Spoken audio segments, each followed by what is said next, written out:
আসসালামু আলাইকুম। আমার হাতে দেখতেছেন মিনারেল ব্লক। ব্লক কেন ব্যবহার করে গরুর খামারে? যে গরুগুলার ভিটামিন মিনারেলের অভাব আছে, ঘাটতি আছে, এগুলোর ক্ষেত্রে ব্যবহার করে। আপনার যে গরুগুলা পিকা রোগ আছে, অর্থাৎ যে গরুগুলা গলার যে রশিটা আছে ওই রশিটা দাঁত দিয়ে গাইটা নষ্ট করে এলা, ওই গরুগুলাকে আপনারা মিনারেল ব্লকগুলা দিবেন। এসকেপ কোম্পানির একটি প্রোডাক্ট, এটা আমি নিয়ে আসছি আমার গরুর জন্য। তো এটা আপনারা কিভাবে বাঁধবেন গরুর সামনে, এটা আমি আপনাদেরকে দেখাবো ইনশাল্লাহ। যেহেতু দড়ি কাইটা ছিঁড়ালা বা নষ্ট করে ফেলে, এই জন্য আপনারা তার দিয়ে দিবেন। তারটা এভাবে, এটার একটা ছিদ্র আছে, এই ছিদ্রের ভিতরে আপনারা তারটাকে ভালো করে ঢুকিয়ে দিবেন। ঢুকিয়ে দেওয়ার পরে তারটাকে এভাবে ভালো করে প্রেস দিয়ে দিবেন।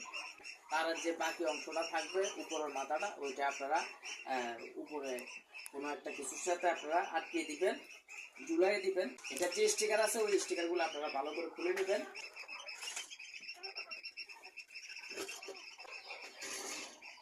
আপনারা এভাবে আপনাদের ব্লকগুলো আপনাদের গরুর সামনে এভাবে ঝুলে রাখবেন। তো দেখেন মাশাআল্লাহ খুব সুন্দরভাবে এটা চারটা আছে।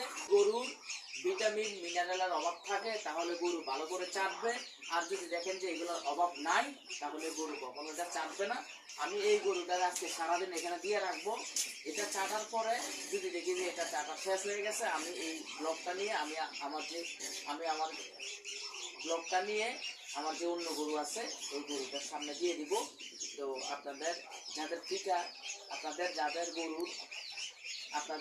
যাদের গরুর টিকা রোগের সমস্যা আছে, গলার রশি কামড়িয়ে নষ্ট করে ফেলে, তারা অবশ্যই আপনারা মিনারেল ব্লক ব্যবহার করবেন। আমি এসকেএফ কোম্পানিটা ব্যবহার করতেছি, আপনারা যে কোনো কোম্পানিটা ব্যবহার করতে পারেন। সবাই আমার জন্য দোয়া করবেন, সবাই ভালো থাকবেন, সুস্থ থাকবেন। আল্লাহ হাফেজ।